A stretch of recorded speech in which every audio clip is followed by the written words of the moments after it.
የስደተኛ ሕይወት ሁለት ቅጣት የተቀጣች ነፍስያ፣ አንድም በአገር ናፍቆት አንድም በስደት እንግልት ተስፋ ያልቆረጠች የጀገነች ነፍስያ፣ ነገን ለመኖር ነገን ለማየት ዛሬን መስዋዕትነት የምትከፍል ሕይወት፣ ምታሳዝን ምታሳሳ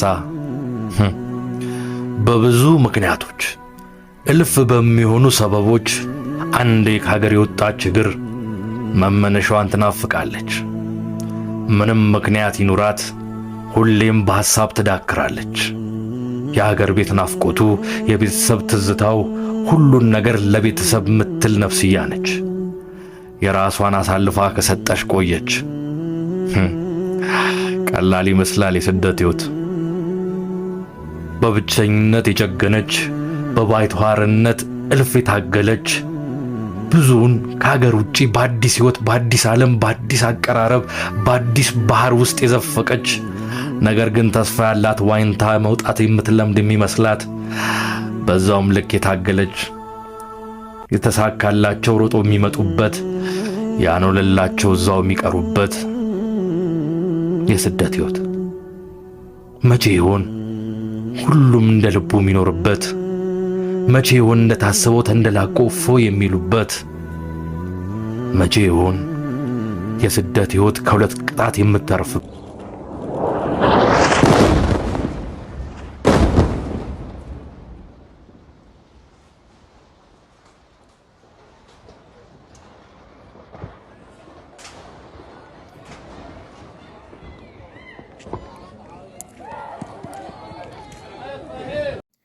ሰላም ሰላም ውድና የተከበራችሁ ወዲ ሜዲ ዩቲዩብ ተከታታዮቻችን እንዴት ናችሁ? በያላችሁበት ዓለም አቀፍ ሁሉ ሰላማችሁ ይብዛ። የዛሬ ቪዲዮ ለማስጠንቀቂያ ያህል ነው የሚሰራላችሁ ማለት ነው። እሱን ደግሞ በአሁኑ ሰዓት ላይ ቤይሩት ለምትኖሩ ማለት ወደ ሳይዳ እንዲሁም ደግሞ እጅኑብ ወደዚህ ወደ ኮላ ወደዛ አካባቢ ያላችሁ ሰዎች ራሳችሁን ጠብቁ ማለት ነው። ምክንያቱም ወደዛ በቀን 2-3 እየመቱበት ስለሆነ ያው የሚመቱበት ቦታ እንደገና ያው እነሱ ያወጣሉ የትኛው ሎኬሽን ላይ የትኛው ቢነየ ላይ እንደሚመታበት ያው ተናግረው ነው የሚመቱት ማለት ነው። በነገራችን ላይ ደስ ብሎ ነገር ያው ይናገራሉ ከማምታታቸው በፊት የቱ ጋር እንደሚመታ የቱ ሎኬሽን ላይ የትኛው ቤቱን እንደሚመቱት ይናገራሉ ማለት ነው።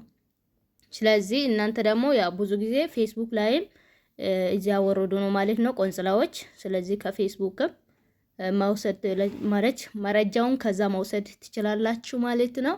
እንዲሁም ደግሞ በዋትስአፕ ያላችሁ ያው የመረጃ ግሩፕ ስላለ ከዛ ሎኬሽን ያው ራሳችሁን አትርፉ ማለት ነው። ምክንያቱም ፌስቡክ ላይ ያው እንደዚህ ለአደጋ ጊዜ የተቀመጡበት ስልክ ቁጥሮች አሉ። በዛ በመደወል ምናልባት ሰዎቻችሁ እናንተን ጥሎ ሌላ ቦታ ተሳፍሮ ሊሆን ይችላሉ። ስለዚህ እናንተ ደግሞ ያው ቤት ውስጥ ብቻችሁ ኖራችሁ ጥሩ አይደለም እና በዛ በፌስቡክ ገጽ ላይ በመግባት ስልክ ቁጥሩ በመውሰድ ወደ ኤምባሲ ደውላችሁ ከኤምባሲ ጋር ያው ተነጋግራችሁ ራሳችሁን ማውጣት ትችላላችሁ ማለት ነው ከእንደዛ አካባቢ። እና ባላችሁበት ሰላማችሁ እጥፍ ድርፍ ይብዛ። ላልሰሙት እንዲሰሙ ደግሞ ይሄንን ቪዲዮ ሼር አድርጉት ማለት ነው። እና ቤተሰብ ካልሆናችሁ ላይክ ሰብስክራይብ በማድረግ ቤተሰብ ሁኑ።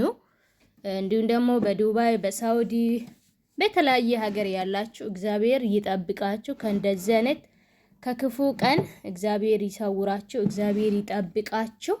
ባላችሁበት ሰላማችሁ ይብዛልን። በሰላም የወጣችሁበትን እግዚአብሔር በሰላም ይመልሳችሁ።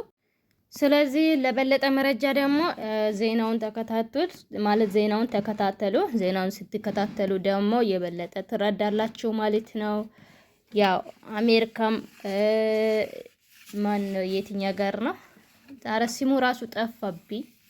ኢራን ማለት ነው፣ እስራኤል እንዲሁም ደግሞ ያው የተለያዩ ሀገሮች ናቸው። በነገራችን ላይ ሁሉም መጥራቱ ያለነ ያስፈልግም አይመስለኝም። ስለዚህ ያው የኢራን መንግስት እንደሞተ ታውቃላችሁ። እስራኤል ገላለች ማለት ነው። እንዲሁም ያው አሜሪካ ደግሞ ለእስራኤል አግዛ ኢራንን እየመታች ስለሆነ ኢራን ደግሞ ቤይሩት ላይ የተለያዩ አይነት ቦታ ላይ ያሉትን የአሜሪካን ካምፓኒዎችን እየመታ ነው እና የሳውዲ ደግሞ የጋዝ ፋብሪካን መቷሉ ማለት ነው። ያው ዜና ላይ ሰምታችሁ ሊሆን ይችላል ማለት ነው። ስለዚህ ሳውዲ ላይ የሚገኘውን የጋዝ ፋብሪካን እሱን አበላሽታለች ማለት ነው ኢራን። እና እንዲሁም ደግሞ ሳውዲ ላይም እንደዛ አይነት ወንጀል እየተፈጸመ ነው።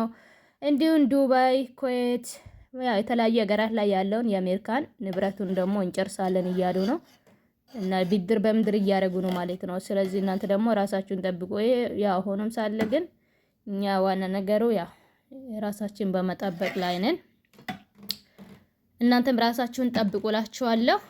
እቺን ብቻ ላደርስላችሁ ብዬ ነው ማለት ነው የመጣሁት እና እስከዚህ ስላዳመጣችሁኝ እጅግ ከልብ አመሰግናለሁ። በያላችሁበት ሰላማችሁ እጥፍ ድረፍ ይብዛ። ከእንደዚህ አይነት ክፉ ቀን እግዚአብሔር ይሰውራችሁ፣ እግዚአብሔር ይጠብቃችሁ። እንግዲህ ይህም ቀን ያልፋል።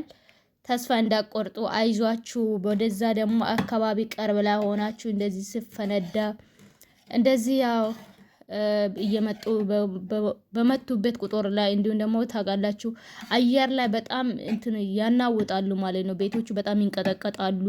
ከዛ የተነሳ ያ ብዙ ሰዎች እንኳን ሞቶ እንደተረፉ ያህል ነው ማለት ሄደው የሚመጡት ነው። በዚህ ሁሉ እግዚአብሔር መልካም ነው። እግዚአብሔር ይጠብቃችሁ። መልካምን ቆይታን መልካምን ውሎን ሁሉ እመኝላችኋለሁ። እናም ላይኩንም ሰብስክራይቡንም እንዳትረሱበት ቤተሰቦች። ደውል ምልክቷን ደግሞ በመጫን ቤተሰብ ሆኑ። ሁልጊዜም ደግሞ የምለቃቸው ቪዲዮዎች እናንተ ጋር ይደርሳሉ። ከጠቀማችሁ አሪፍ ቪዲዮዎች አሉ። እነሱን እየገባችሁ ተከታተሉት ማለት ነው። እናመሰግናለን። ባይ ባይ።